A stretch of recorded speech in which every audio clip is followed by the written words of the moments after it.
All right. Good morning, everybody. And today we have another session of our Tuesday seminars, or Tuesday webinars, as they are for the moment.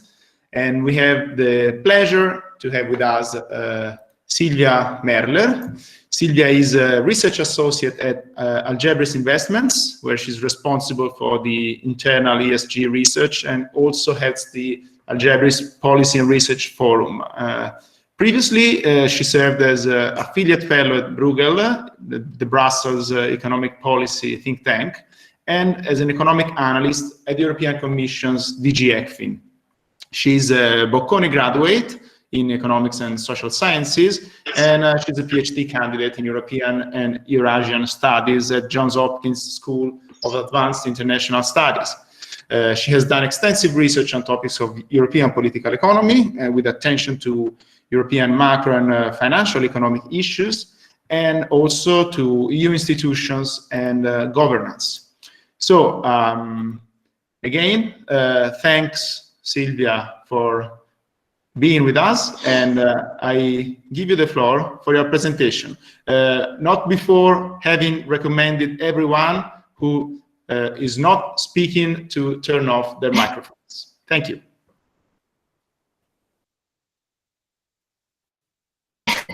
Classic virtual event policies.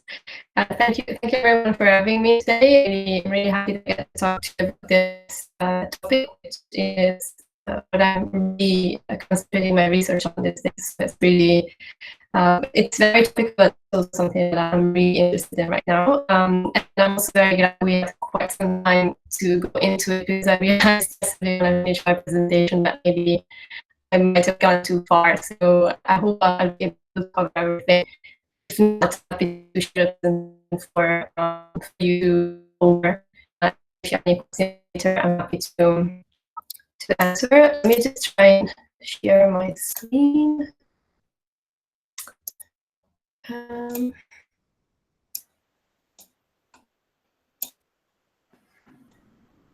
right. Can you hold my question? Yes, we can see the presentation. We don't hear you very well. It comes and goes. So maybe you may want to switch your camera to see if it improves. Okay.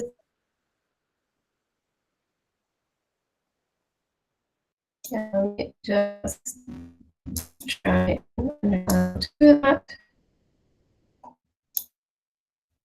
Okay, let's try. Is it better now?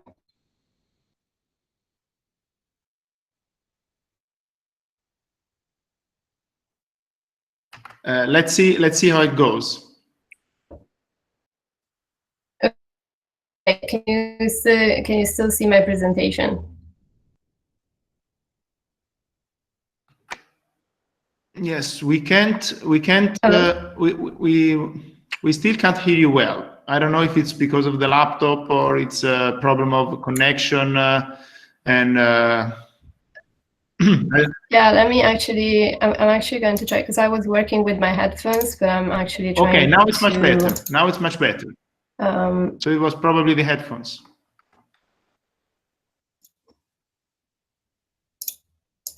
Wait, because I still have them on.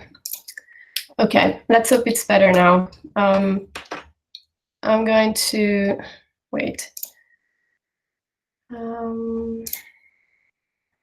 Let me try to also close some of the windows from my computer, just in case that's maybe the reason why.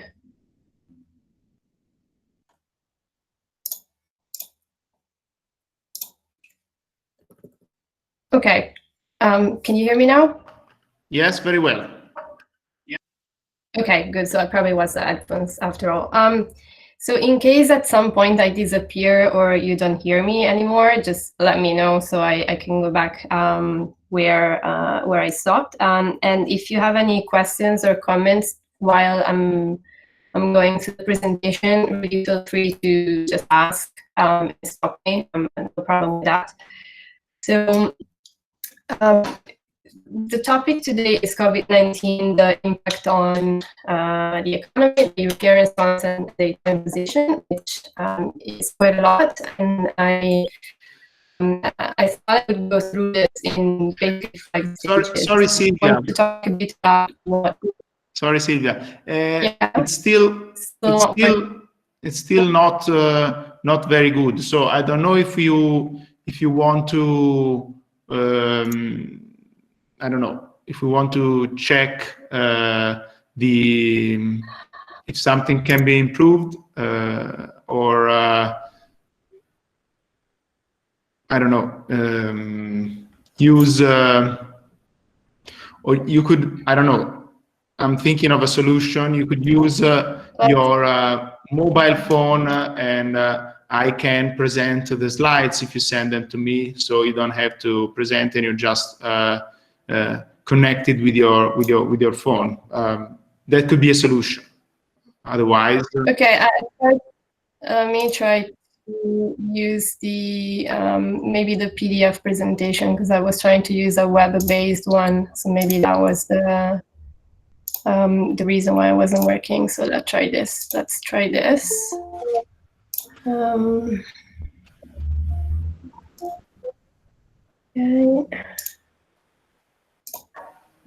Okay. Can you hear me better now? Now, yes. If there are problems, we'll let you know. Okay, let's see. Okay, good. Thank you. So, okay, let's get into this. The way I wanted to do this, I would like to first discuss a bit what lockdown economics means in the context of COVID, so how we can quantify the effect of pandemic shock on the economy. And throughout this presentation, I'm going to use Italy as an example, for both because it's the countries that obviously we're interested in, but also because it really gives a very good example in terms of estimating the economic impact, because it's the country that was hit first. It's a country that already had a quite weak macroeconomic position to start with, so it really exemplifies, I think, the problem of this shock, and also this directly links to the European response. Then I'm going to talk a bit about fiscal measures, which has been national, of course, because fiscal policy is still national. I'm going to talk a bit about the ECB monetary policy response and the European response more in general. And then I'm going to focus a little bit on the Italian position within the current debate on European level solidarity, what that position is, and where do we see Italy going forward, especially in light of the macroeconomic situation that I was talking about.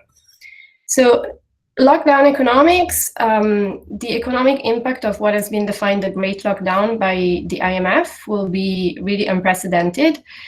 We know that real global GDP growth is expected to be close to -4 in 2020, and we never really had anything like that in peacetime. So if you compare to 2009 with the global financial crisis, which is arguably the biggest shock that we have faced in the post-war period, that was -0.1. So we're talking of a shock that is 40 times larger than the global financial crisis in 2009. At the global level, it's affecting everyone. And the effect, however, is not going to be evenly distributed, and you can see that both across countries. So in the small purple chart that you have on your top right, the first of those two charts, you see the impact across different economic areas.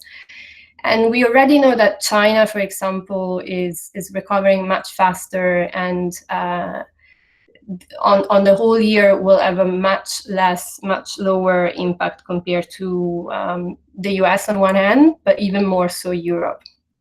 And then even within Europe, there's quite a lot of diversity. So if you look at the country level, this is the latest OECD forecast, there's quite a lot of variation in terms of the economic impact. So it's going to be negative in 2020 for everyone. But it really goes, it ranges from -5% expected in Germany to -11% expected in Spain and -10% in Italy. So there's really quite a lot of variation.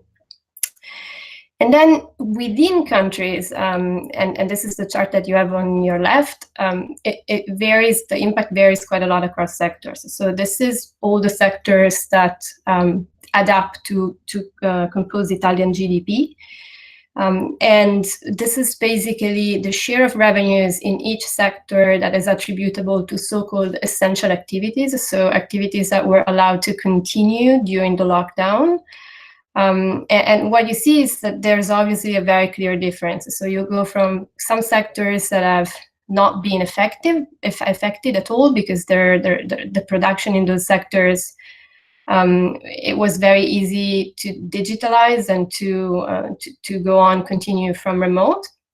Then you have some sectors that have been affected, but less than 50% of potential output has been frozen, and then you have some sector where basically there was no production whatsoever for more than 3 months. So it really produces quite diverse results both across countries and within countries across sectors, and so obviously also the social impact is going to be very diverse within countries. And this is especially relevant for Europe, the Eurozone in particular, because we know that we come from a period before the Eurozone crisis where there had been a lot of macroeconomic divergence in Europe. So the risk here is really that this crisis, while being a symmetric shock, it turns up to start an asymmetric recovery. And so it basically brings us back to that divergence that we thought we had already dealt with the adjustment following the Eurozone crisis. And basically the reason for this is policy. So if you look at the policy measures that have been adopted by different countries, and I'm sure those of you who do comparative politics and comparative political economy already have seen this data, there is this very useful and interesting lockdown stringency index that has been put together by researchers at Oxford. And it basically looks at the different measures that have been implemented across different countries in terms of restricting mobility, restricting production, and different other restrictions. And so it basically codifies the stringency of lockdowns on a 0 to 100 scale.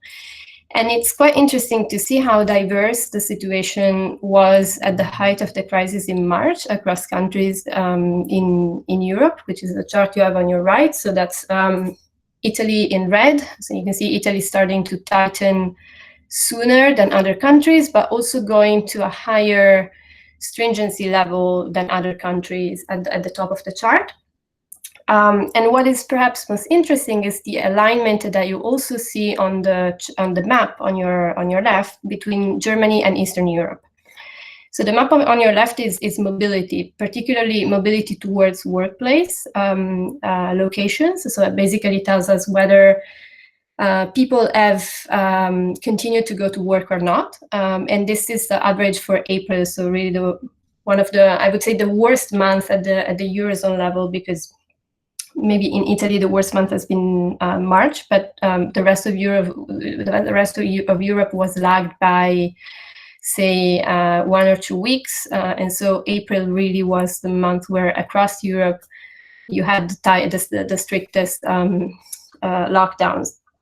And it's interesting to see that you have this East-West divide where essentially France, Italy, Spain, Portugal, even the UK, the mobility really dropped quite significantly to above 40% of the normal, whereas in Germany and Eastern Europe, which is tightly integrated in the German supply chain, mobility dropped, but not as dramatically, so around 30 to 35%, which means those countries were still open for business and the German supply chain was still preserved, which is probably part of the reason why we expect a relatively lower economic impact on Germany. So what has been done? Let's start with fiscal policy. Fiscal policy obviously is a national competence, so all those measures that I'm going to talk about is national measures, and we are basically seeing variations from the same kind of measure. There's a combination of health spending, income support measures, the extension in scope and duration for national short-term work scheme or out-of-work benefits. There's liquidity guarantees, various deferrals on tax and social security contribution deadlines and payments. And some countries also went as far as deferring payment on rents and mortgages for quite a number of months. So even in the composition of the measures that have been put on the table from the fiscal side, you see that this is something we've never seen before. So this is really unprecedented. Again, however, we do see heterogeneous effects. If you look at the headline deficits across European countries, they're pretty much very similar. They're aligned. So we're ranging between 6 and 10% of GDP.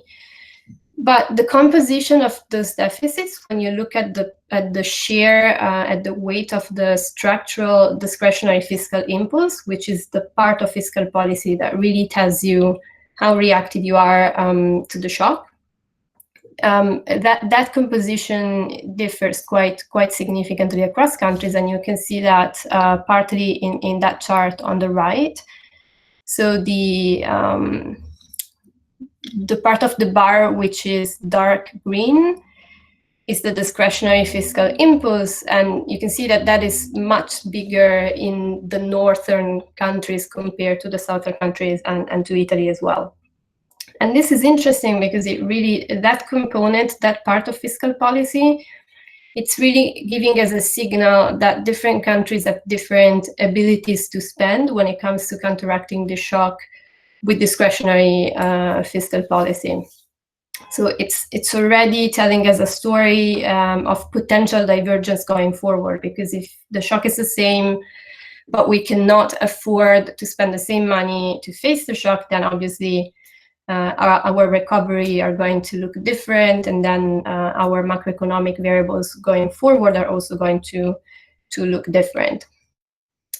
And another area where we see exactly the same pattern is that of state aid. So all EU countries have deployed guarantees and liquidity measures within the EU temporary state aid framework for COVID-19.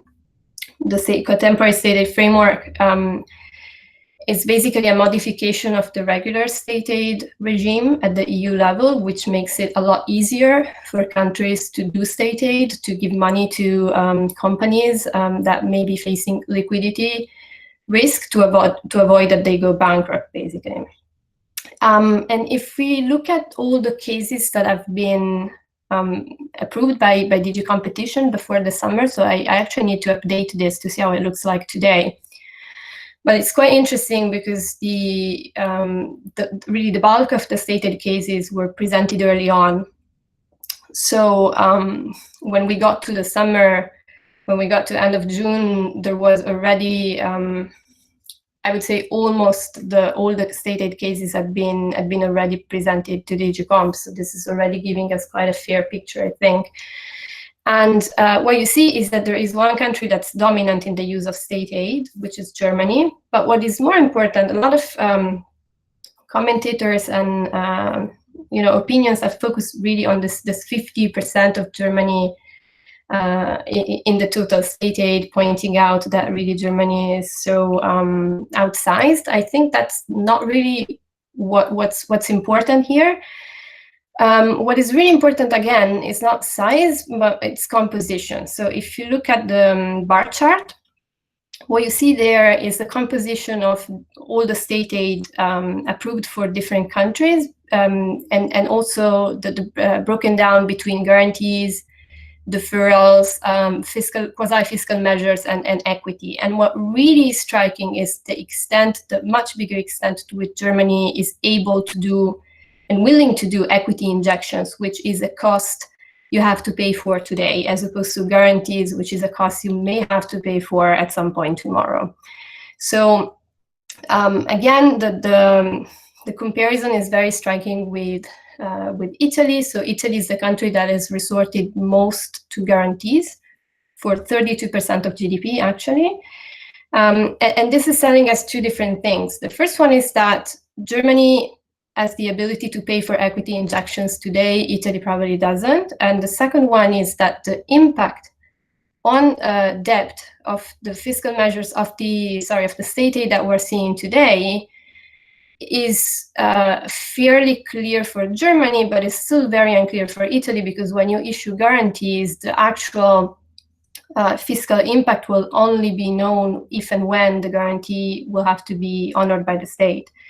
So it's a contingent liability that, however, makes your the path for your public finances much more uncertain compared to obviously doing equity injection, which is a cost you have to shoulder immediately. The one policy that's gone in the direction of counteracting this asymmetry is monetary policy. Obviously, for a Eurozone country, that's at the Eurozone level by the ECB. And even in this case, you see from the size of the stimulus that has been enacted that this is really a shock like we've never seen before. So across different programs, this year the ECB is going to buy about 1.2 trillion in public and private securities across the Eurozone countries. What is interesting is two things. The first one is size. So if you compare the monthly purchases that the ECB will be doing in 2020 with the purchases at the height of the QE previous wave in 2016, it is much bigger now. So it's exceeding the previous peak of monetary policy engagement. And then the second is the character of it, which is different. So the biggest part of the 1.2 trillion will be the 900 billion pandemic purchase emergency program, PPP,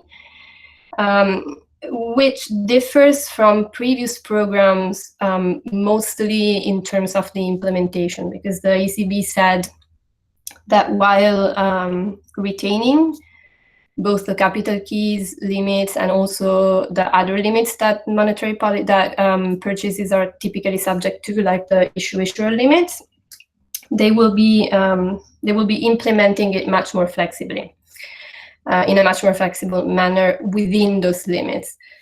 And we have actually seen that flexibility in action in the early month of the COVID crisis, because if you look at the chart, the line chart on your left, those lines basically represent deviations from the capital key share in the ECB purchases in 2020 compared to what would be the theoretical country share based on the capital key.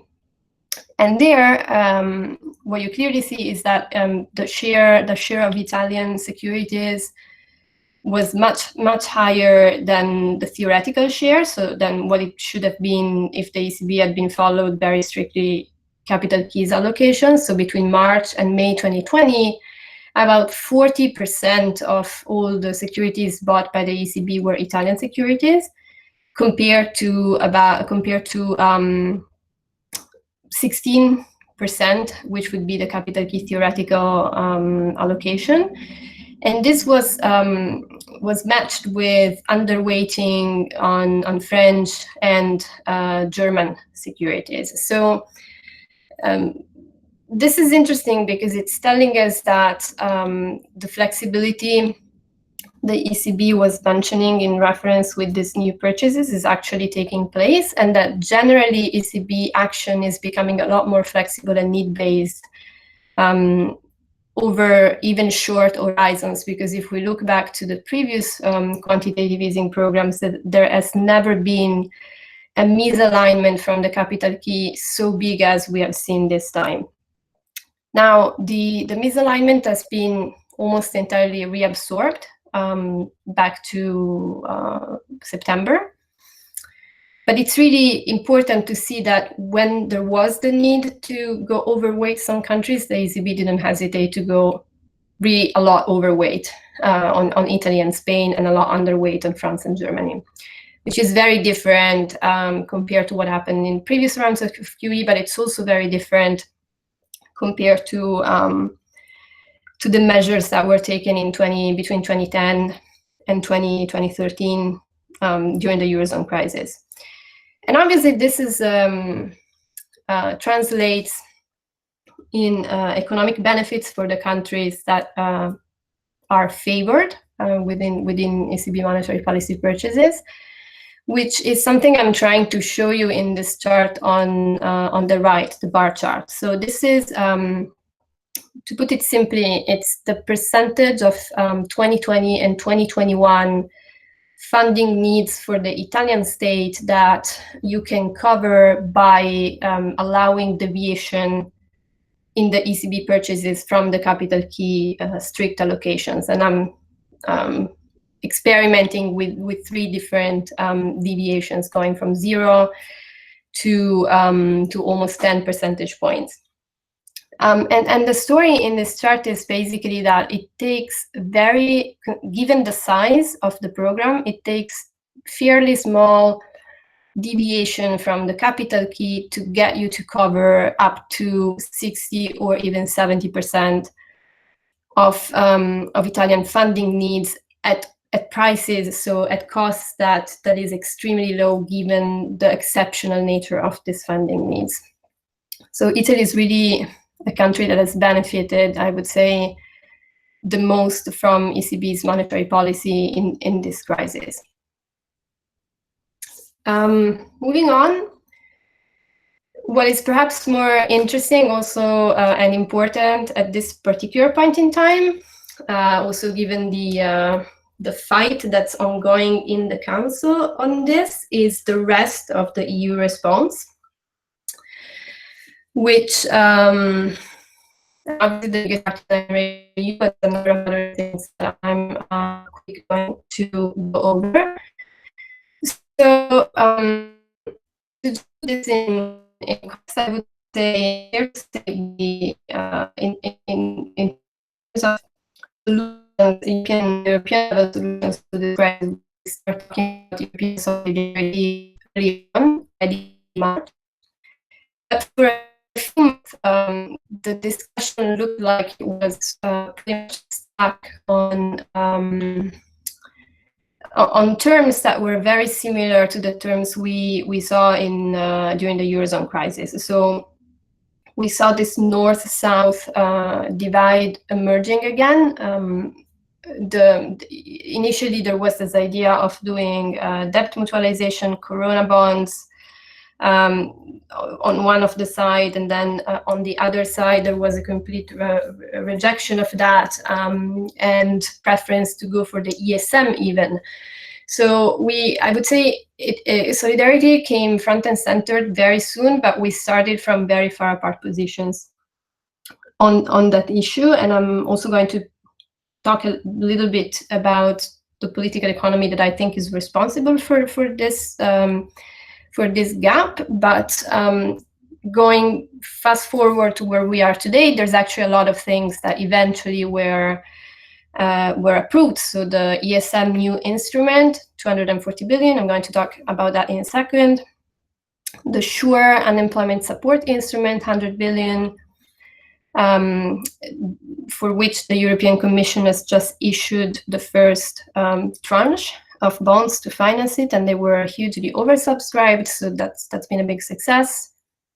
And then a number of other small initiatives, which is mostly no new money, so it's a reshuffling of funds from the previous budget.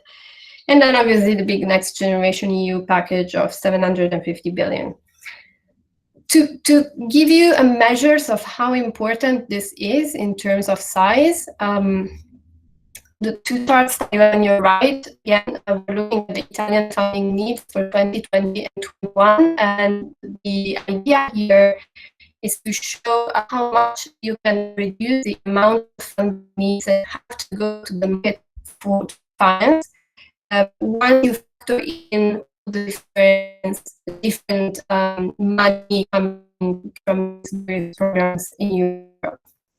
So for 2020, even if you assume no ESM, which now seems to be the case, and only basically drawing from shore plus research is continuing as going. So this always assumes that monetary policy is continuing to on the same path where it currently is. So if you assume this fairly, I would say, conservative things, then you really reduce significantly the amount of funding needs that you have to go on the market to finance. It becomes really less than 50% in the baseline case, and almost like marginal if you also were to take the ESM money on top of it. And then fast forward to 2021, which is when we will start seeing the first money flowing from Next Generation, again, in a very conservative worst case assumption where we are also assuming a scaling back of monetary policy. Still, 50% of your funding need is covered. If you assume a more generous monetary policy in 2021 as well, then again, you reduce the amount that you have to go to the market for to less than a third, or even to a very marginal amount if you also assume taking the ESM money on top of it. So this was just to show how big the EU response has been in terms of facilitating countries to cover what is really by all means exceptional funding needs that will be obviously in 2020, but also carried over to 2021. So it really should give you an understanding of how big this is compared to regular funding needs for a country. Coming to the ESM pandemic support, which is a very topical, hot potato in the Italian debate, I would say. Everybody talks about it, and at least as I am concerned, it seems that nobody's making sense of it. Just a few words on this. So you probably all know the ESM was born in 2012 as a response to the Eurozone crisis. The nature of the crisis that it was born to solve is actually very evident, I would say, in the construction of the ESM. So the Eurozone crisis was an asymmetric crisis. There was a shock that only hit few countries, not everyone. And that shock was also very much endogenous to domestic economic policy choices. So there was a very clear link to economic policy choices that the countries most affected had taken in the past. As a result, and we can obviously discuss whether that was a good or a bad thing, but the direct result of the nature of this crisis that it was born to solve is that the ESM, the classic ESM lending is subject to very strict macroeconomic conditionality. And this is what also creates the sense of stigma for countries to go to the ESM. It's a bit like emerging markets going to the IMF. You really don't want to do it, because the moment you do it, everybody knows that you're in deep trouble, even deeper than maybe they thought you were. So the reason why this happens is because of this, because the instrument was born to deal with a crisis that actually was asymmetric and was indeed very much related to domestic economic policy. Where I think the debate doesn't really get it entirely right, at least the Italian debate, is in the new instrument that has been created to specifically answer the COVID crisis, which is the pandemic crisis support. So pandemic crisis support is based on a classic credit line from the ESM, which is an enhanced condition credit line, one of the precautionary credit lines that the ESM disposes of. The amount is capped, so each country can draw up to 2% of GDP, which brings out a total of 240 billion for the Eurozone as a whole. For Italy, it would be 36 billion. And what is really different compared to the usual ESM credit line is the conditionality and the monitoring. So conditionality basically doesn't exist. So there is no macroeconomic broad conditionality. There is only one condition, which is you have to invest on covering direct and indirect health costs related to the crisis from COVID. But there is no general macroeconomic conditionality of the kind that we have seen in the macroeconomic adjustment programs. And then the second thing that is really different is the monitoring. So normally, if you were to request a regular ECCL credit line from the ESM, you would be immediately subject to a regime which is called enhanced surveillance by the European Commission.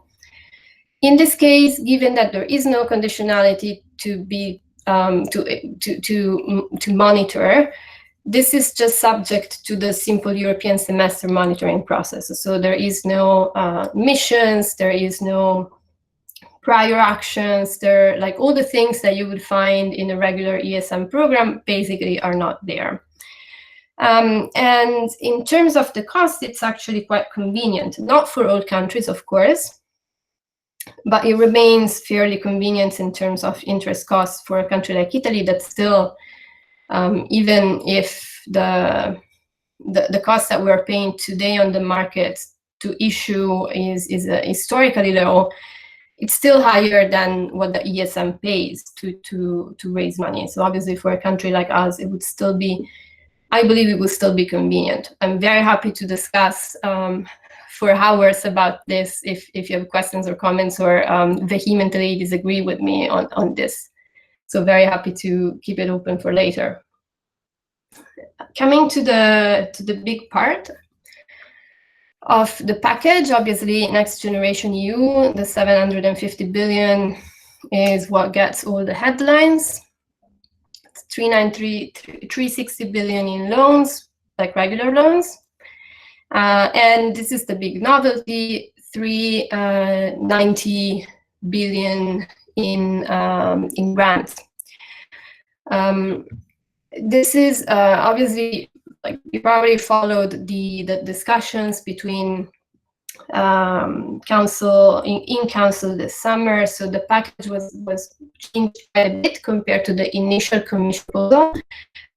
So in the tier, I both the original and the text that was in council. This current text is actually not the current text that was in council in July.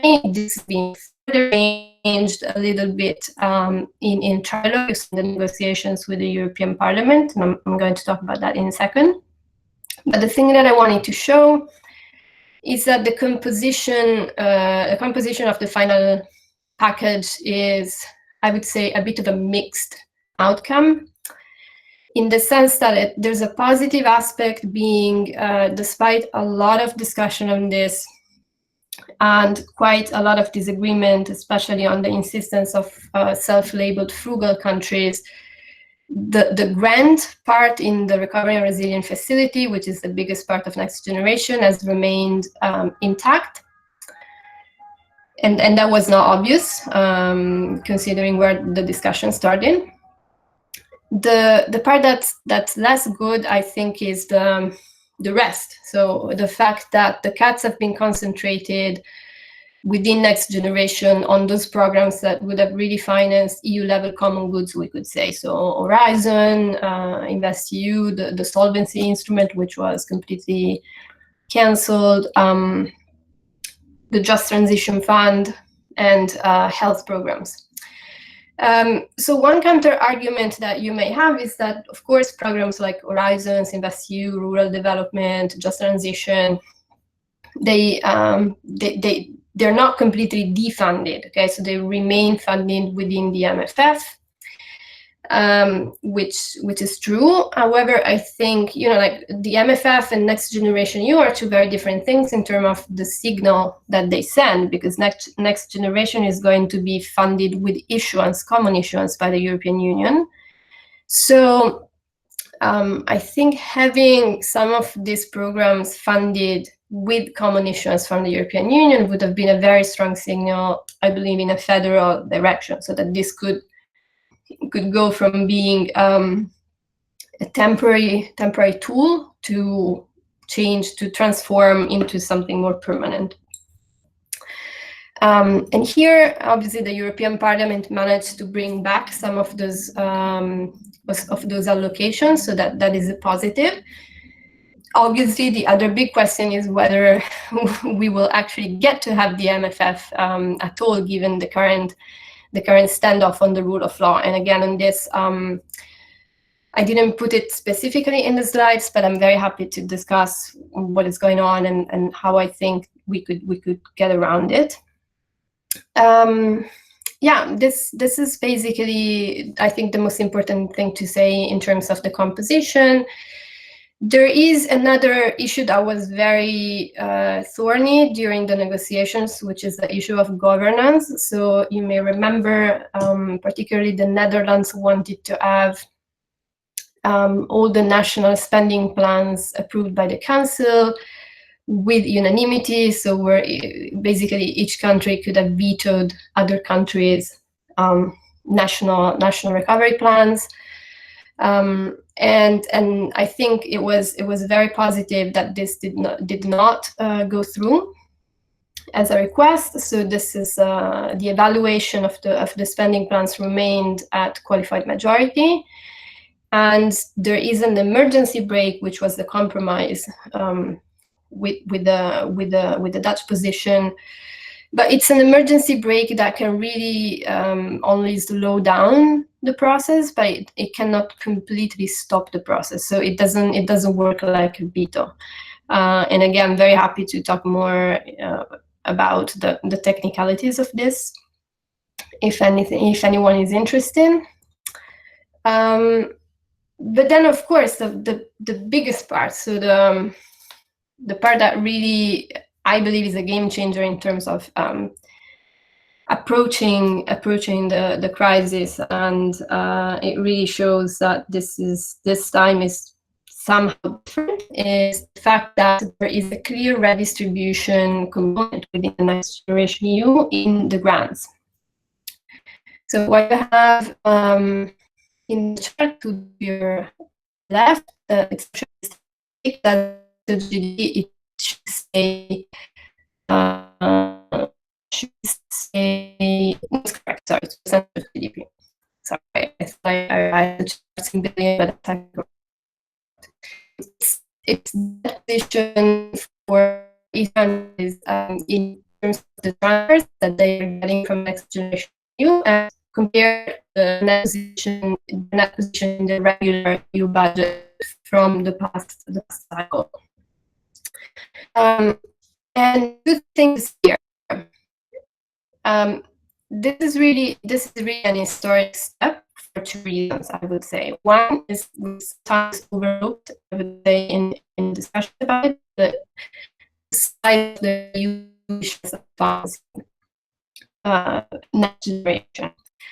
So it's not the first time that the European Union used debt. The European Union as the debt, it's been doing it in the past, but in a marginal regional way. So if you look at the past decade, between 2010 and 2019, the European Union has spent about 70 billion in total. Here we're talking about 750 billion, 10 times, more than 10 times the amount over a much shorter horizon. So this is really, I would say, a structural break in terms of the size of EU, which is unprecedented. Then what I think is the most important aspect of this, again, the redistribution components here by construction, by how the instrument is structured, you you have net fiscal transfers across borders, which is something that used to be a red line, a completely off the table topic for a lot of the countries in the European Union. And I think where it really gets more evident is, again, if we look at Italy. So Italy normally is a net contributor to the EU budget, and this is something that you can also see in the charts. So the red bar, sorry, the green bar for Italy is a negative number, which means Italy is a net contributor to the EU budget, but it becomes a net beneficiary from the Next Generation grant. Now, how much exactly will have to be decided once we know how the money will be repaid, which is something we don't know yet, and something that really depends on whether countries will agree on increasing their own resources for the European Union or not. But even if we assume very conservative repayment schedule for Italy, which basically implies no agreement on increasing our resources, so like really the worst case, even in the worst case, Italy gets a net transfer of about 30 billion, which is 2% of Italian GDP from the grants in Next Generation. And if you want to put that into perspective, it's basically the same as saying that the EU would be giving back to Italy about 7 years of net contributions paid into the EU budget. So I think that the switch of the sign in the Italian position is really where the fiscal solidarity in this instrument is the most evident at the EU level. Of course, the counterpart of that, however, has been an increase in the rebates for countries that were opposed to the package, and also, which I think is more important from a political standpoint, the preservation of the German rebate. So going into the negotiations in July, there was a lot of discussion whether Germany was willing to drop its rebate in the budget to convince the Dutch, the Austrians, and the Danish and the Finns partially to agree to it. Eventually, it was not necessary. However, probably would have given a completely different signal if the Germans had decided to do that. That said, so clearly historic step in my view. There is, however, a qualifier to this, which is what everyone, or not everyone, what a lot of commentators were expecting, and maybe not expecting, but certainly advocating in the early phases of the crisis. Which was debt mutualization. There is no debt mutualization, no commitment to debt mutualization here, at least not formal. This is supposed to be a temporary tool, if we are to believe what the Council agreed. So there is really no commitment to debt mutualization, not even of the so-called COVID debt, so of that additional debt that you can directly link back to the response to the crisis.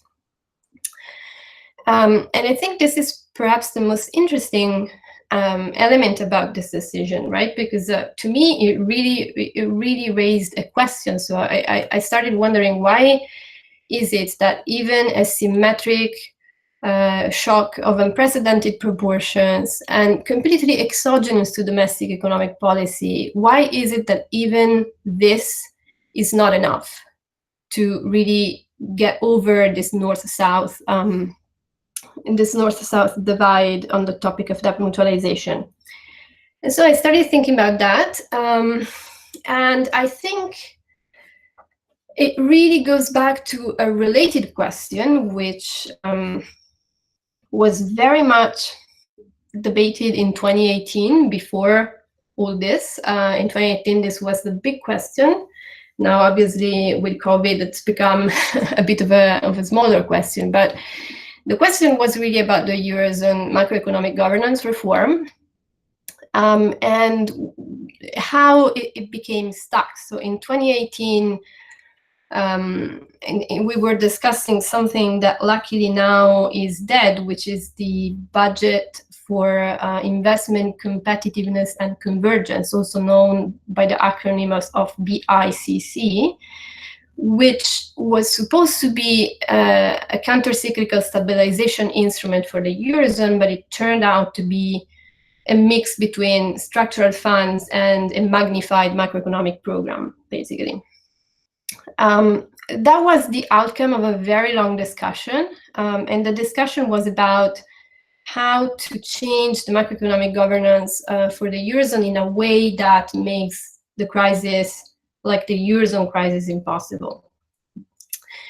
And what really dominated that discussion was really a gap in terms of how European political leaders saw the reform to be predicated on risk sharing on one hand and risk reduction on the other. So the big question there was, for someone looking from the outside, why is it so difficult for political leaders following the Eurozone crisis to strike a balance between risk sharing and risk reduction in the context of Eurozone macroeconomic governance reform?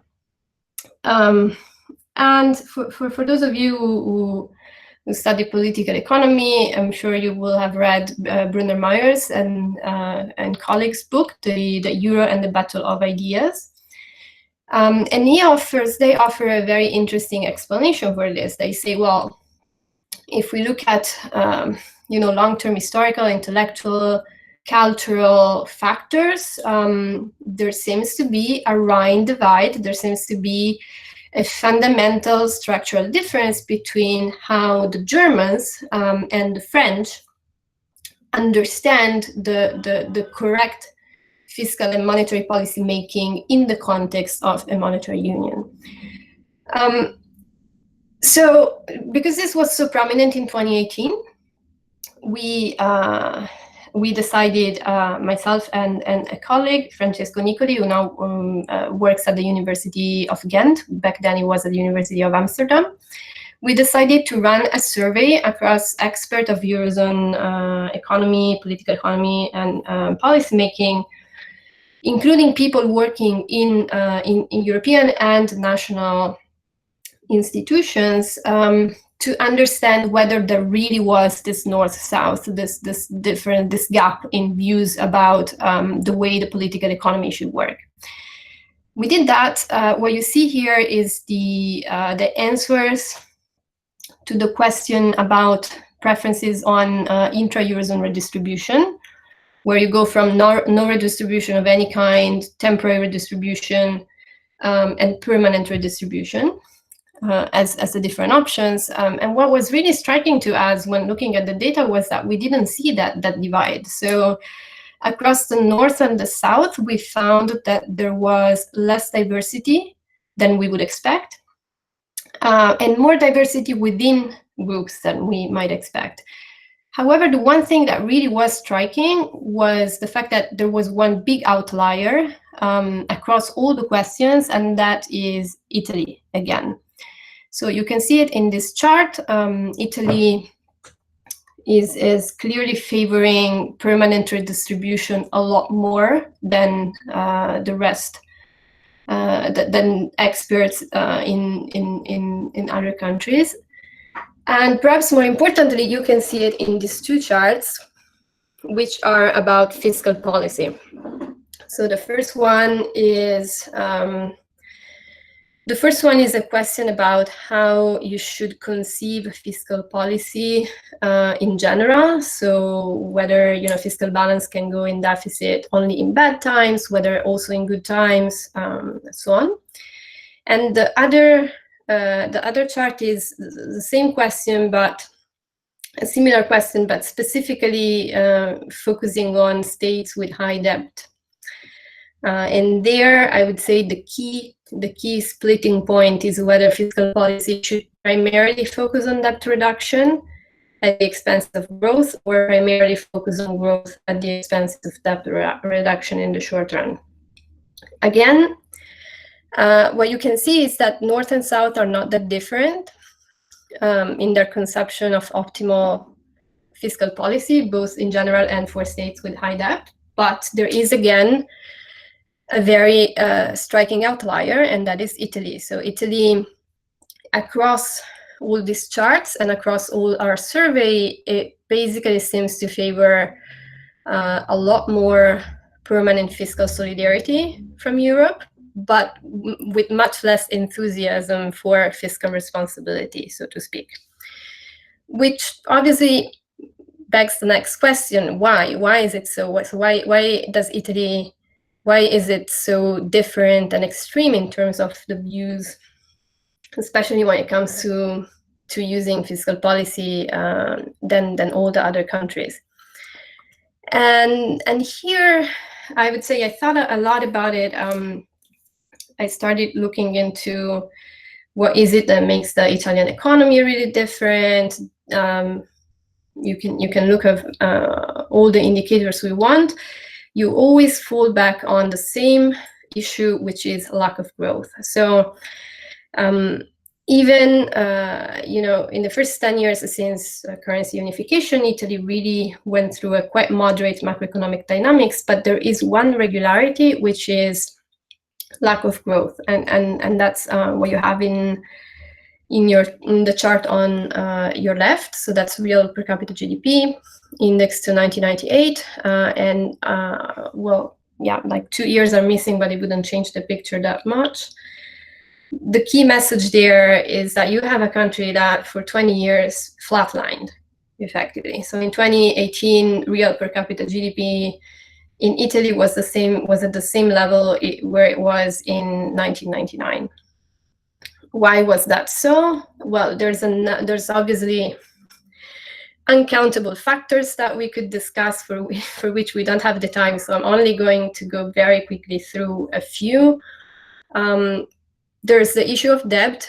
A lot of the discussion on fiscal policy focuses on how growth can reduce debt, but there's another side of this question, which is how debt constrains what you can do to lift growth. And as far as Italy is concerned, this obviously historically is a huge issue, because it's a country that has been a high debt country for a long period of time, only had a short period when debt was declining between the mid of the 90s and the early 2000s, and then it was flat for a few years, and then it started increasing again. And here, despite, and I'm again very happy to discuss this in more detail, but I would say the one message that I would like you to get out of this slide is the one that you have in the charts to your right. So despite interest rate expenditures declining historically and being at record lows for years, what we saw was current expenditures net of interests increasing. So in a way, we did waste some very good times that we could have used to consolidate.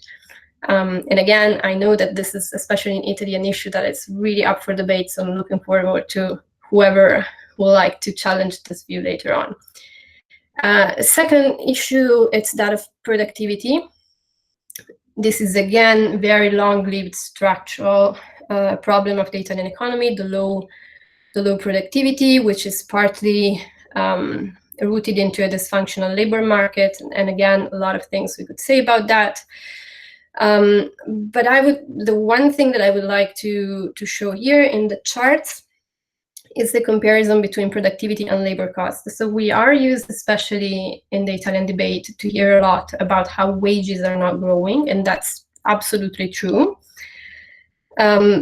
The problem is that even by not growing, they are growing more than productivity is growing, and so this is a perverse, vicious circle that translates into a loss of external competitiveness when you're a member of a monetary union, and that's what you have in the chart to your left. So that is the real effective exchange rate adjusted for unit labor cost, and obviously. In a monetary union, you don't have a nominal exchange rate, so this is what gets as close as possible to that idea. And there, the interesting thing is, Well, two things. The first one is that if you look at Italy at the south and the southern Eurozone countries, so the countries that eventually needed to have a macroeconomic adjustment program, you see a very comparable deterioration in external competitiveness between the end of the 90s and 2009. And then the second interesting thing is that in Italy, nothing happens afterwards. Whereas in the south, we can really see charted the very sharp internal devaluation that took place, and obviously this was a very painful process, but it resulted into today those countries being even more competitive than the north of the Eurozone, not to mention started growing again from 2014. And last, of course, there's a number of other structural weaknesses that we can talk about. One that I really think... Sorry, Silvia, just to tell you that you have about 5 minutes to finish your presentation. Would that be okay? Thank you. It's okay, yeah. Well, other structural weaknesses, I'm going to go quick on this. We can talk about it later. The thing that two things I would like to point out, and I'm going to go quickly, is those weaknesses that I've just mentioned, you have to layer COVID on top of it. So COVID basically strengthens all those underlying weaknesses that I've just talked about. And it puts Italy in a very complicated position in terms of ensuring debt sustainability going forward, because Italian debt to GDP ratio will top 160 in 2020. And when the fiscal rules in the Stability and Growth Pact will be reactivated, especially if monetary policy were to become less friendly going forward, then consolidation will become very difficult. And by difficult, I mean what you have in the chart on the upper right there, which, sorry, it's the wrong title, but it's the wrong title. I don't know why it also shows the deficit from 2020, but I'm just going to describe it and then I'll change it for when I will give you the slides. Basically, those bars, you should only look at the red, dark green and light green bars. Those would be the primary surplus needed for Italy in 3 scenarios, which is the worst of which is abiding by the SGP rules. So a lot of people are now talking of canceling this debt. I think in light of what we have seen before, what really becomes economic and political imperative is to lift growth on the other end, which takes us very quickly to the Italian National Recovery Plan, meaning the plan that we will have to present to get the next generation EU funds. And on this, again, very quickly, because we don't really have an official national recovery plan, we only have drafts that have been leaked to the press. The only things that I would like to say here are 2. One is a process issue. So the process has been bottom up, meaning from each different ministry, they get to present the projects that they would like to get money for. And this predictably has resulted in a lot of projects being presented. So in one of the early drafts that we saw circulating in the press, the total financing requested for all the project was 454 billion, which is actually quite more than the amount, is almost more than twice the amount of money that Italy is entitled to have under Next Generation. So clearly there will have to be quite some project selections there. And project selection becomes key. So it is not yet exactly clear how, from all these bottom-up projects, the top-down selection will manage to produce something that is a coherent project plan that will take Italy to a higher potential growth trajectory, which is really what we need right now. Okay, so conclusions, and I'll be done. So as we said, Lockdown economic, massive negative effects on growth and public finances in the short run. Also quite uncertain what the structural effects will be in the long run. The key questions that still we have not answered is whether part of the shock that we saw is going to turn permanent. So what we see in China is that China has come back very quickly, but it's stuck at this 95% economy. So it seems like there's a 5% of GDP at least that it's really hard to get back to. Maybe that will change with the vaccine, but it's still something that we really don't know. Fiscal policy, massive difference compared to 2008. More coordination also, but still the fact that it remains at the national level obviously create problems when it comes to ensuring the solidity of the single market framework, as we saw with the state aid. Monetary policy, ECB clearly again the most active actor that we have on the European scene, and we have seen in quantitative terms how much this really helps countries covering those funding needs that are exceptional. Here, I'll just drop a mention to the German Constitutional Court. The fight with Karlsruhe seems to be sort of dormant right now, but I think it is something that we really should look at in a longer term perspective, because it should be a wake-up call that the institutional structure is weak, and happy to talk more about that. European response.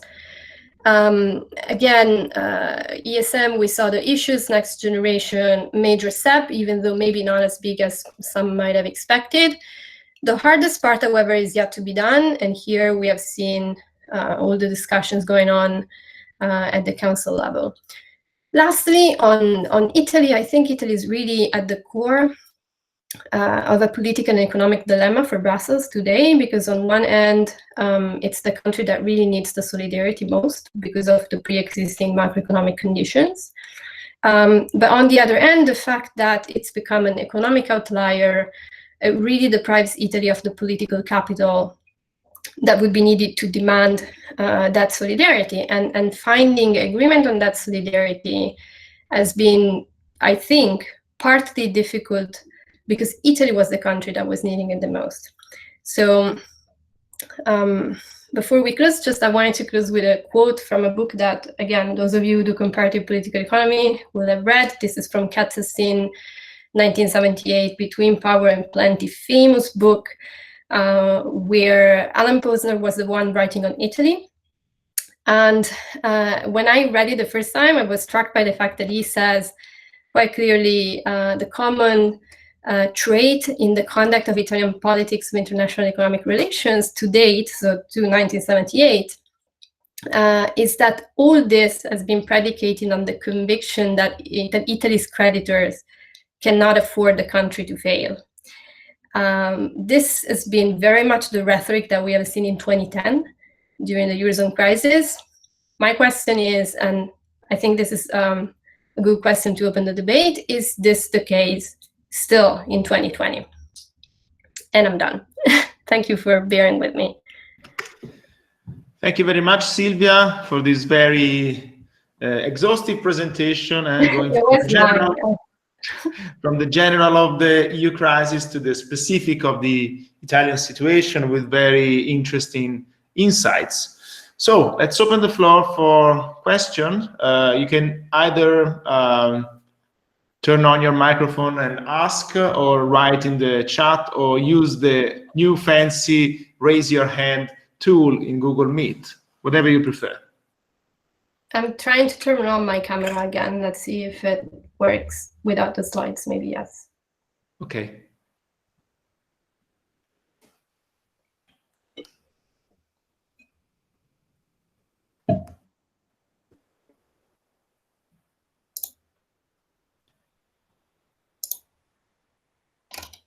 Okay. If we don't have questions at the moment, I can be the first. I have quite a few, but I will start with the 2 points. One related to the long-lasting problem, Italian problem of labor productivity, which you mainly attributed in the presentation to the labor market. I was wondering to what extent we can say that low productivity is mainly, a function of something else that is very dysfunctional in Italy, which is the average size of firms.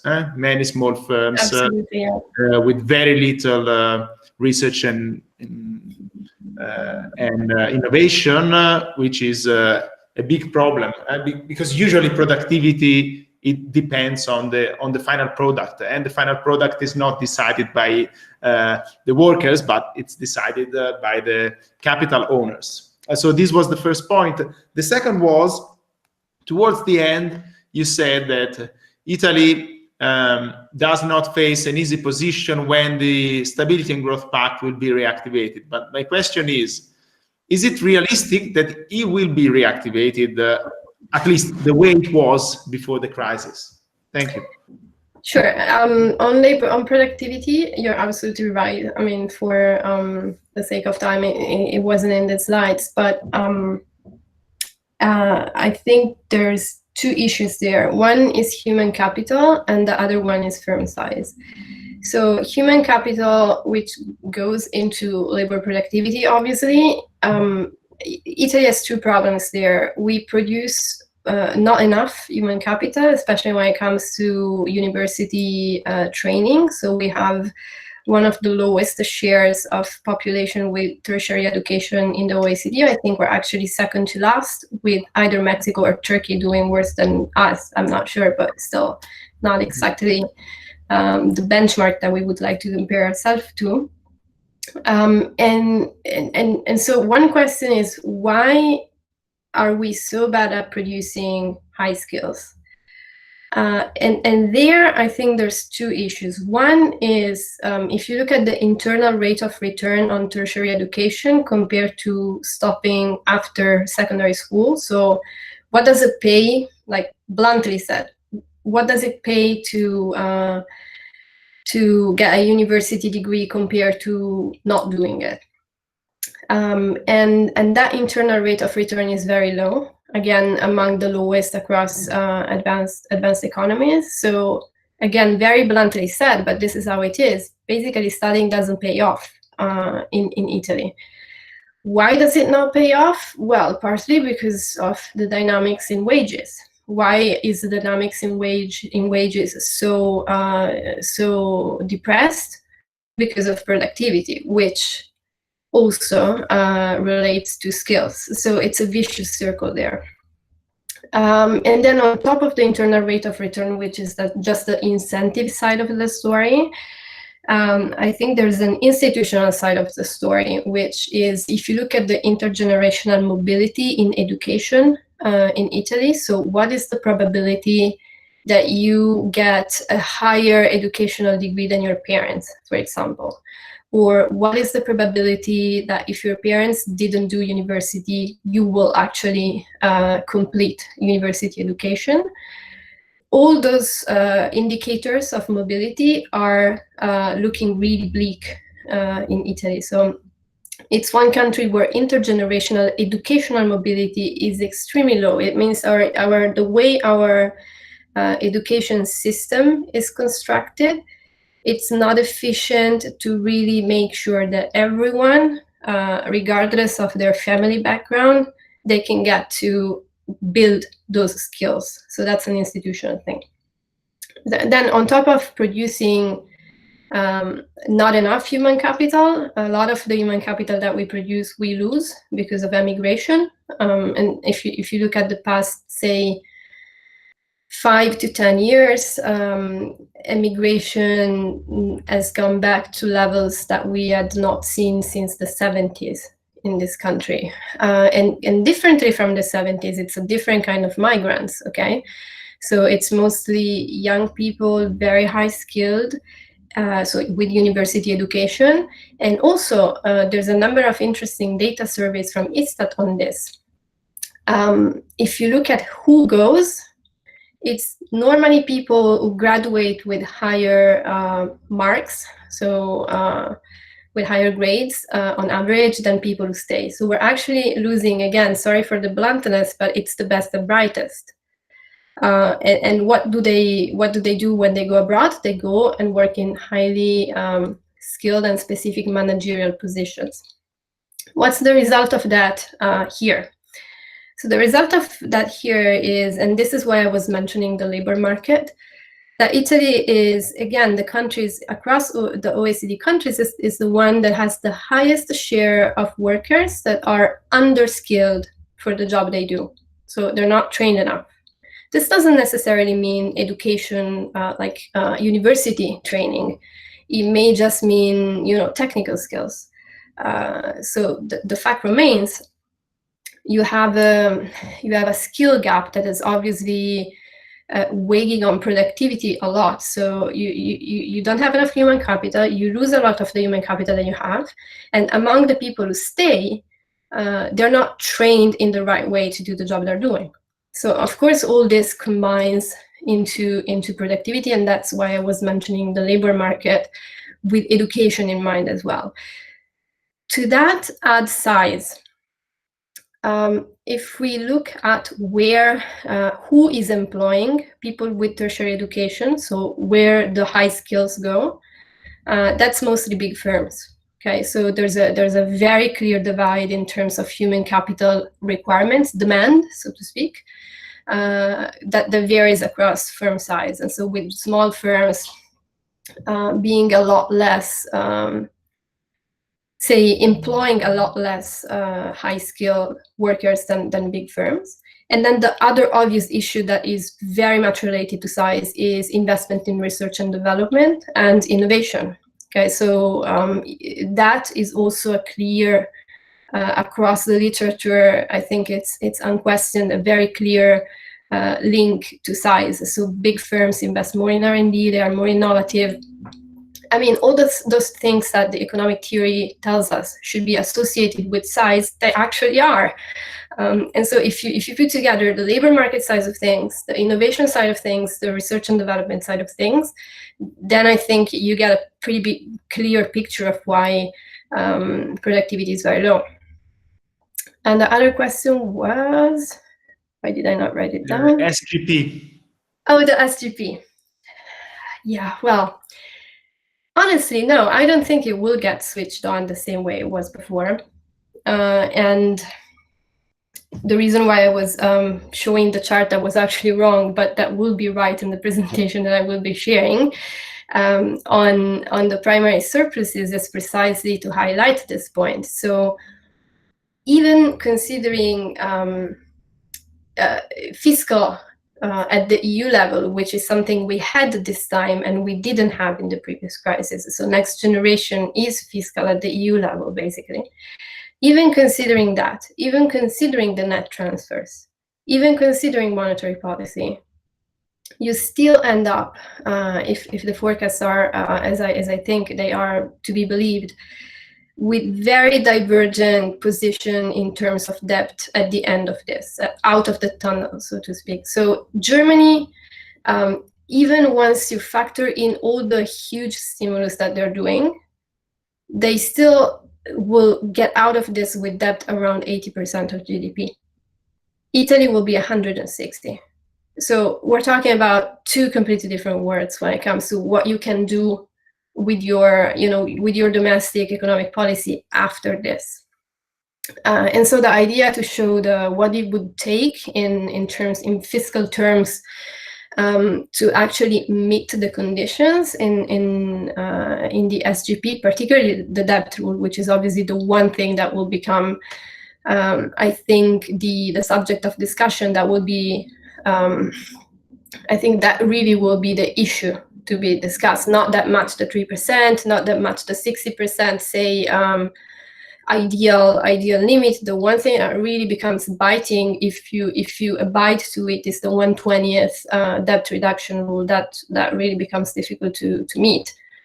So there will have, I think, to be a discussion on this.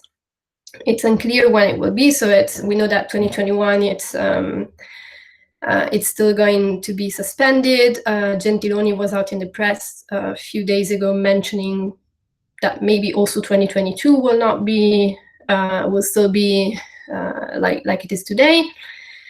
So we don't really know when this will happen. I think it's a discussion that will, however, it goes together with other discussions. Okay, so there's this, then there's the issue of own resources, which is related to the repayment to next generation. There's the question of whether next generation really remains temporary or whether it turns into something different.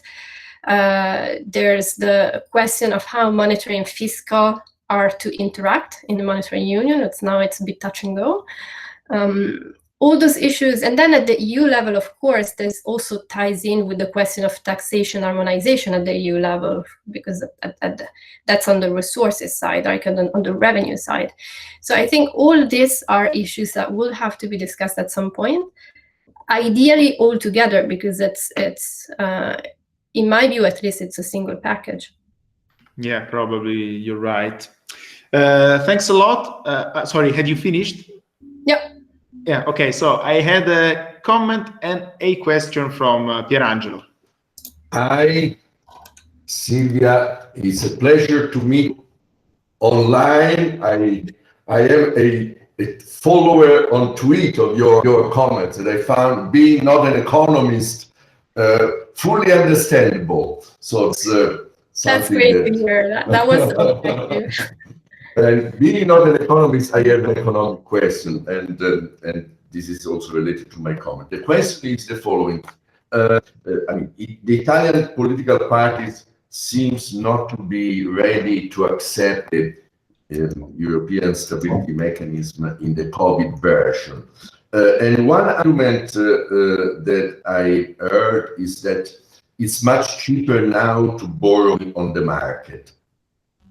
And given the fact that the central bank is basically whatever we sell, we can go on this way. So my question is, how long do you think is going to last for the European Central Bank to behave it behaves now? And I'm here thinking of how long the frugal would be ready to accept such a lenient attitude from the European Central Bank, and what might be the implications of a change of attitudes. I remember Mattia once suggested that one possible way out is to create central banks. One of the frugal ones and one of the less frugal ones was probably not that way. Yes, well, you said something that Silvia said that it was a private conversation. Well, yes, but I mean, it was the time where. Okay, so this is my question, and my comment is partially related to this because I've completed a survey for the Istituto Affari Internazionali in which we asked a lot of questions on how the Italians perceive the European Union is treating us. And here I see a big problem, a further layer of complexity to the already extremely gloomy picture that you offered of the Italian position nowadays. And this is the following, that we not only are in this situation, but we are also in a country in which a majority of the public and a strong sector of the political system believe that we are being treated unfairly by the European Union and that we deserve more. And this matches very well with the slide you show about experts claiming that we should take solidarity without responsibility. And this is, of course, extremely dangerous because political parties will not risk the temptation to exploit this huge room for maneuvering domestically to stand for positions that are totally unbearable at the European level. I would like to ask you what you think of what the Italian could do politically, this time economically, to address the constraints that you design. Thank you very much. Sure. Those are two great points, actually. So on monetary policy, two things. the argument that a lot of people are using goes as following, which is exactly as you said. So because it's so cheap to issue on the market, why would I get the ESM when I can just go and sell my bonds? And the ECB is ensuring this very convenient conditions for selling them. And there, I think there are two counter arguments. The one is, yes, that's true. It is historically cheap for us to issue. However, it is even cheaper to get the ESM. So we are among very few countries. I think it's only us and Spain, probably, maybe not even Spain. We might be the only country where still a significant part of our yield curve is positive. So if you look at, for example, at the recent issuance of retail bonds by the Italian states, those were sold at around 1% interest rate. What you would get for the ESM is 0.1, which means, yes, we're not paying much to issue, but we're still paying 10 times as much as the ESM would cost us. So that's one issue. And then the other point is about the longer term. If you look to the longer term, it's not only about where financing cost is today, but especially when you get to have 160% of your GDP in debt, it's also a lot about where funding cost will be in a number of years' time. So it is really key not only to have the funding cost very low today, but also to make sure that this is stable and remains low in the longer term. So in that respect, it really helps if you shift part of your debt from being held by private creditors, so the market, to being held by public creditors, like the ESM is one, the ECB is another public creditors. The EU will be a public creditor if we take the loans from Next Generation, right? So if you move part of your debt onto the balance sheet of public creditors, this will help you keep your funding costs low and stable also for the longer term. So I think that's the counter argument that I would see for people who say, well, but we can just go out and sell our bonds to the market because we're not paying a high cost. So that's one thing. Coming to whether the ECB will become less generous, I think it's really not that much about frugals in that respect, but it's really about the asymmetry that we have seen in the macro conditions. So at some point, other countries will probably start to grow because the ECB anyway targets average inflation. There may be inflation. So on average, there may be inflation if the recovery really kicks up in some parts of the union. Maybe it's not in Italy though. So that's another reason why we really need to keep the growth going, which is if everybody else is successful in started growing fast again, and we are not, on top of having an issue because low growth is obviously not helping you with that sustainability, we have two issues, which is everybody else is growing. There's probably going to be inflation in the rest of the Eurozone. Monetary policy is not the monetary policy done for one country, but for the Eurozone average. And so it probably becomes less friendly. And so what would be one problem becomes two problems. So I think that's where I would see the risk on the monetary policy side, more than on like frugals politically trying to capture the central bank. Because we've seen that the ECB has been very, very able to like withstand those pressures, even from German Constitutional Court, which means obviously very influential, especially in the German debate, but not only. So I think that's where I would say the risk. On your comment, I think it's actually extraordinary, and I didn't really want to do this, but I'm going to indulge in one moment of shameless self-promotion, because I've recently published a book on Italy, and looking at most of the things that I've discussed today, and like the survey data. I bought it, but I didn't do it yet. Okay, that's very nice. Thank you so much. But all those data come from there, mainly, including the survey data.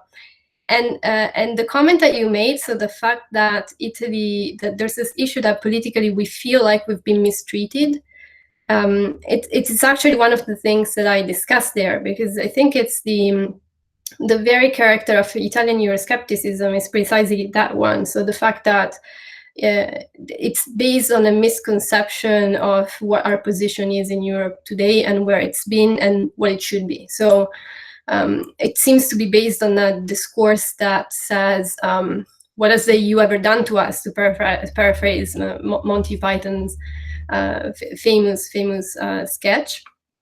And the idea that we owe nothing to Europe, and actually Europe owes something to us because we've been mistreated. And I think that really comes from the misalignment between the fact that we are a net contributor to the EU budget, but on economic terms, because we have not been growing, we really have not experienced, so to speak, the economic and social dynamics that other creditor countries have gone through. So in a way, it's like we've been stuck in this misalignment of our formal position and our actual economic positions.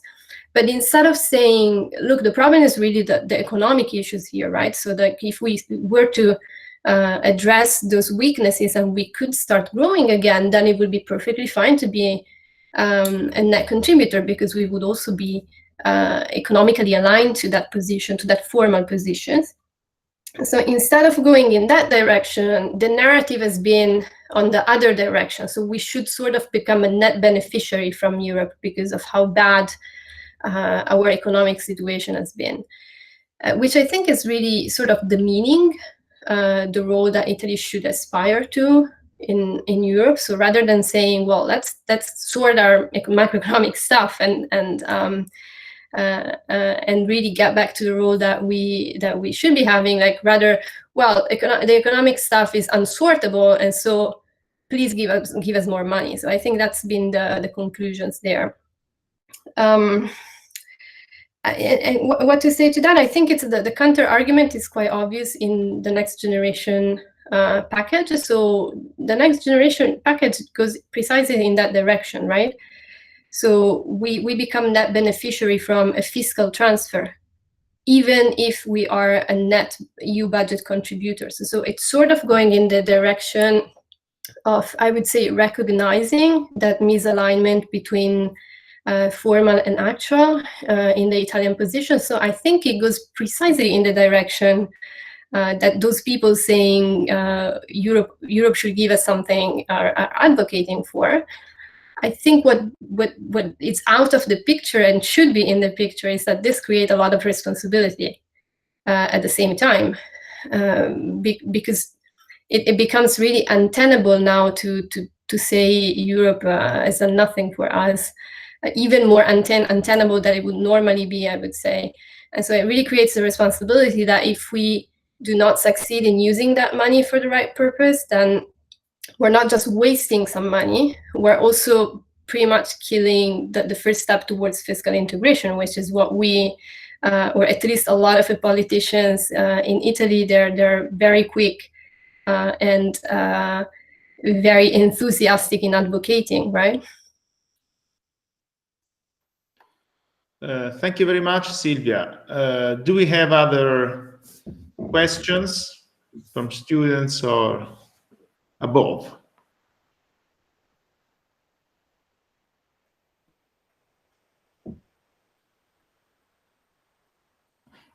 I think I have a very last.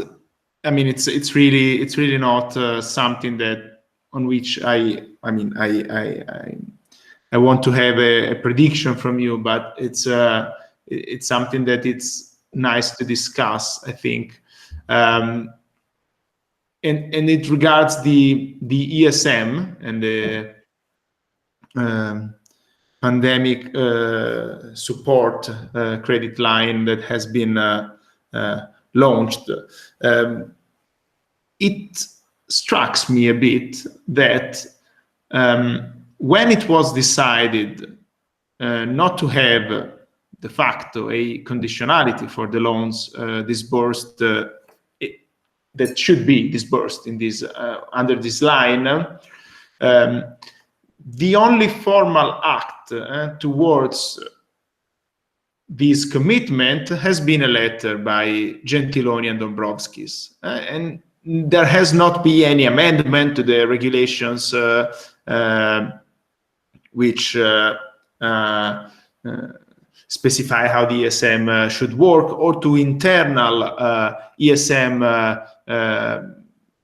statutes or regulation, as far as I'm concerned. So it seems to me that there is some will from the creditors to say, for the moment it is this way, but we want to keep our hands free. What's your take on this? I wouldn't say so. I mean, there's been, I think, on top of the letter, there's been the term sheets for the instrument published, which is a legally binding document that says condition is to invest in, to cover health-related direct and indirect costs, where, by the way, direct and indirect is so broad that particularly at times of crisis, I think you could really use it to cover significant expenses in terms of your health sector. That said, yeah, so I think that's the legally binding document that I would look to. The issue with changing, say, the ESM treaty, for example, if you wanted to somehow include that instrument directly in the treaty, which probably wouldn't make sense because it's a temporary instrument, so you may not want to have that particular instrument for the longer term. But the problem with that is obviously, of course, that it's a very long and time-consuming process. So I think in terms of the commitment was there, and it's even been formalized in a legally binding enough document that I think it should have been believed by countries considering to request it. Whether they will request it, I think at this point it's probably unlikely. I mean, even for a country like Italy that really had, if we wanted to, a lot of things that we could have put our hands on in terms of improving the health systems. I mean, not even just obviously related to COVID, but vulnerabilities that are there from previously, right? From like historically different quality of public health services across the country, for example, that we know from forever, and that has become really evident now, particularly in the second wave, when you see the problem with basic infrastructure, even in the health services in some parts of the country. But this is, I think, the right time. I think the right time to do this would have really been the summer. So it would have been between bridging the first wave, what we saw in March, so to get us prepared from there to what we are going through now. Probably, I mean, even though we obviously have to see how fast it will be rolled out and all the logistic issues, now we have 3 competing vaccines with pretty similar efficacy rates that have been released. So I think we're looking towards a brighter future. It's a bit something. I think it's something that I would have seen in between. So in between the first and the second wave, to ensure that we would get ready, better placed for what we're going through now. Okay, I have Pierangelo who raised his hand. So sorry, Emilio, for a question, for a 1 billion euros question. Oh gosh. If you were Giuseppe and had to decide what is the priority for the recovery fund, what sectors of Italian economy / society / political system would you address first? And I will tell you what the Italians think we should address first. So I think if it was up to me, and probably already you can sort of imagine what I'm going to say from what I said earlier, education is the key thing. So I think I would invest a lot in education, and we've seen even aside from the big, deep issues about creating human capital that I was mentioning earlier, I think what we saw during this crisis is the basic failure of infrastructure, even for the primary educational needs that we were not able to, I think, ensure. And most importantly, not equally across the countries. So, and again, that goes back to the issue of mobility that I was mentioning, right? So where, unfortunately, where you are born in terms of your position on the income distribution seems to also affect your access to education and your continuous access to education at times when access is difficult for everyone.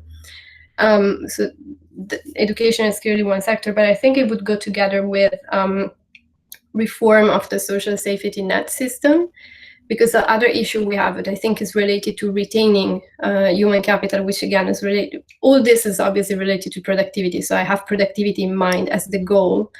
The other issue on top of wages is the fact that the social safety net for the categories that are weaker in Italy today, so young people with discontinuous job careers, the social safety net is basically inexistent. So it's very good at protecting insiders and at protecting relatively older people. I'm thinking pensioners, but also people who are employed towards the end of their career.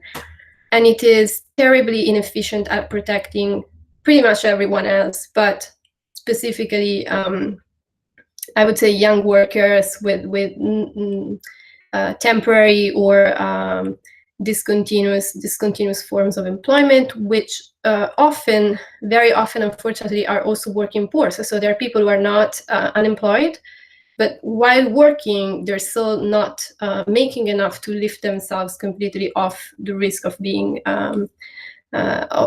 poor. So I think the two things go together: education on one side and reform of the social safety net that will ensure more certainty and give young people more confidence that they can actually stay and work in this country, even without even getting into the issue of remuneration. Thank you. I owe you an answer, though. For the Italians, first is health, second is no taxes. Okay, this is from your survey? Yes, and 50% this is really interesting. Research and university. This is very interesting. Can I ask you one question? Sorry if I'm hijacking this, but it's really interesting. Sure. Do you have can you break it down geographically? So do you know whether is this very different across the country, or is it pretty much? We can do by region. It's only 1,000 cases, but still we can do by region. I can send you the report. Yeah, that would be. If you're interested in the data, you are the most welcome. Thank you. You're welcome. All right. So I think we are approaching the end. So if there are no further questions, I want to thank again Silvia for giving us this presentation and also for engaging in the following conversation. All those who intervene, and we will have, for the record, another seminar in 3 weeks from now, so the 15th of December, about populism and religion and the relationship between the two. So thanks again, Silvia.